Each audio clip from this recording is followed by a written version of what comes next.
gobble, gobble, gobble.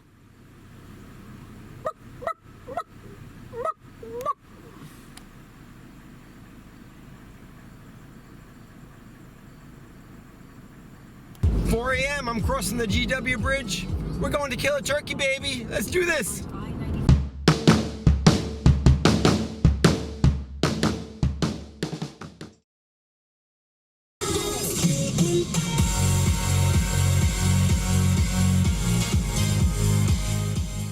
Good morning, everyone. It's Andrew Penzie, Vital Point.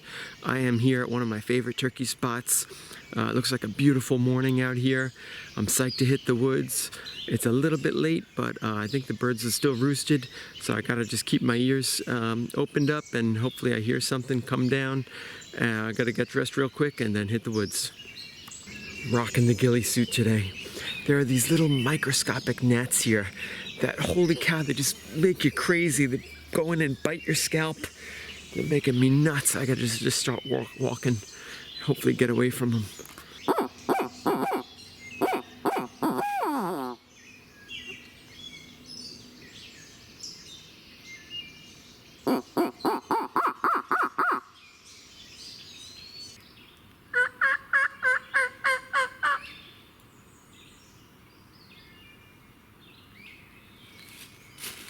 I haven't heard anything gobble yet.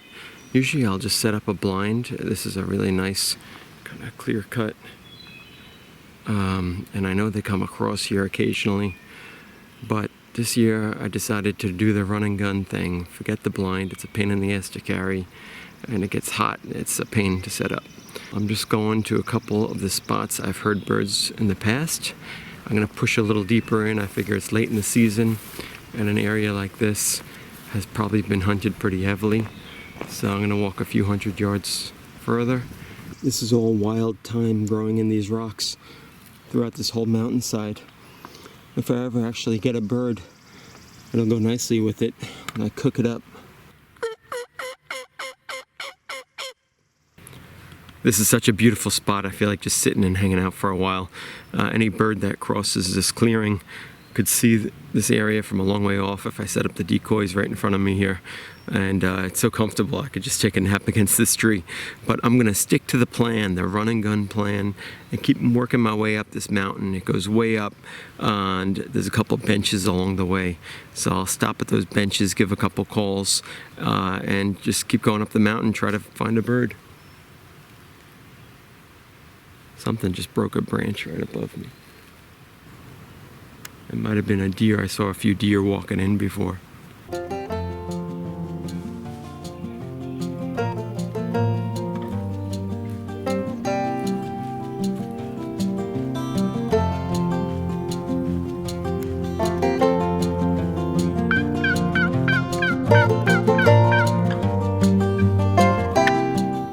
This is the first bench on that way up, but no birds yet. Gotta go another 500 yards to the next one. There's some serious bear crap. Here, there, everywhere. Probably lives under that rock. If you don't already know this, the bears love me. So wherever I go, I tend to attract the bears. So I brought my handy dandy bear spray, just in case. I've reached bench number 2. Nothing but me and the bears, I think. Lots of deer crap around. Nice spot. My next stop is about another 700 yards straight uphill. This is nice and cool today, so I'm not overcooking here. I just busted a bunch of deer out of this next spot. Really pretty spot. This whole area is bow only, which is kind of nice. Although I have seen guys with shotguns in here anyway. I just walked up on a coyote. He was about maybe 25-30 yards away, but he ran like a bat out of hell when he saw me. I'm sure he's going to call in the reinforcements, and they're going to come back in like a pack to look for me. But he went the same direction I'm going. I have another 300 yards or so to go to my next bench. We're kind of leveling off towards the top of the mountain here. My plan is to get to the top of the mountain and then set up and start calling, and that way I can pull them up from either side, you know. They might be anywhere, but they'll be able to hear me from up there. My ghillie suit is shedding big time. That one's pretty new. I don't remember that last year. This whole hillside is freshly scratched. See the leaves all kicked up. They've been here. Nice rub. I'm doing a little deer scouting while I'm here, and this is a trail that I had marked a couple of years ago, and I figured, oh, I'm passing by it, let me check it out and see how it looks. And sure enough, look what I find right on the trail. Bam! Nice shed. That's pretty cool. Only a 2-pointer, but looks like a kind of nice long rack. He's got promise. That's pretty neat. I never find sheds, so I'm pretty excited about that. Something's been gnawing on it pretty good. Well, I'm back at the car, and turkey hunting kind of sucked today. I did not even hear a gobble all day. It was kind of rough. I did a lot of hiking too. Kept calling at a couple, really promising looking spots. Saw a lot of other game. So the coyote, a whole bunch of deer. Marked a couple trees maybe for deer season. That looked real good. But let me just tell you something about this ghillie suit I was wearing today. This one, I trimmed the heck out of the left side of it, so that it's hard to even figure out what's what on this until you get it on. But I had to trim the left side way down so that I didn't, I could shoot my bow with it. The first couple shots I took, it was grabbing all the strings. So I gave it a serious haircut on the left side. Oh, here we go. I'll show you that. You can see I trimmed up those hairs nice and short, gave a little crew cut on the left arm and a little bit on the chest here. And that made a huge difference. It worked great. I felt really concealed in this. I think that's why I was able to walk up on a bunch of deer, the coyote. It took them a while to figure out why the tree was moving. So felt really confident. I think this is like a great thing for concealment. This one wasn't too heavy. It did get a little warm, but not too bad. But the only thing to note about these, they catch on every briar, rose, branch, leaf, you name it, anything you walk by, it grabs. So you start accumulating stuff. And by the time, I was like halfway up the mountain, I had to declutter everything because it was ridiculous. I was dragging up half the hillside with me. So that, and I was shedding these threads like crazy. I was finding them all over the place. So aside from it grabbing stuff, I sprayed the heck out of it with the permethrin stuff to keep the ticks off, because you would never know if they're in here or not. So I really sprayed it well. Some of these leaves and twigs and stuff I think are on here forever. They're just not coming out. It's already getting all kind of gnarly in some spots. But I still think it worked great, and I plan to use this maybe even during deer season for a couple hunts. I think it's going to be really handy. New York turkey season ends at noon, so I'm done for the day with that. No turkeys today, but look what I found walking back. Oh yeah, jackpot, baby.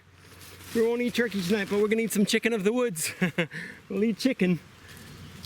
That's good stuff. Very easy to identify, the chicken of the wood. Nothing else. Well, there's one other one that has a bright orange color like this, but it has ribs. The chicken of the wood has no ribs underneath. So that's the key. You see how there are no ribs on the underside. It's kind of sort of flat. Just look at this haul. That's a lot of chicken of the wood. That's my best haul ever. Now it's important when you harvest chicken of the wood to always leave a little bit on the tree. Don't cut it, break it all the way off. And chances are it'll come back in the same spot next year. So mark it on the GPS, and you could have more chicken next year. No turkeys, but lots of chicken. Sometimes if the mushrooms are kind of beat up and they've been there a while, you got to take a closer look, because sometimes they have a lot of these little white worms on them. So you got to take a look, and any ones that have worms, that are wormy, you could toss out or clean up. You could break off the sections that are wormy, and as long as the other sections are clean, they're good. But the worms like to go right along the tips there, and you could actually see the little wormholes. Like you can see the little wormhole right there. So you just kind of look for that. Any sort of natural product growing wild in the outdoors, that's got to be expected occasionally. I clean off all the good sections, give them a good scrub, and then let them soak in a bit of salt water overnight, just to make sure that they're clean of any undesirable material. Give them a little spin in the salad spinner to get off the excess moisture, and you're left with pure goodness. Orange gold right there. See how the texture really is sort of like a white meat chicken almost. The underside almost looks like a sponge. I gotta say, I was pretty grossed out by the quantity of worms I found on these things. When I harvested them, there were some black beetles around. These worms are actually the larvae of the beetles. So I was kind of skeeved out. I gotta tell you, I'm not really into eating worms. So I ended up tossing probably a good 85% of the mushroom that I found, and I just kept the pieces that I thought looked the most pristine, and I soaked those in salt water just to double check and, you know, make sure I got everything out of them. Yeah, I'm not into eating worms. It might be that these were just a little too old, sitting there a little too long, and the past ones I've gotten were a little younger, they looked a little fresher, so maybe that was the issue, but definitely something to watch out for when you harvest these, you know, unless you want a little extra protein in your diet. Catch you next time. This is Andrew Penzi, Vital Point, signing out.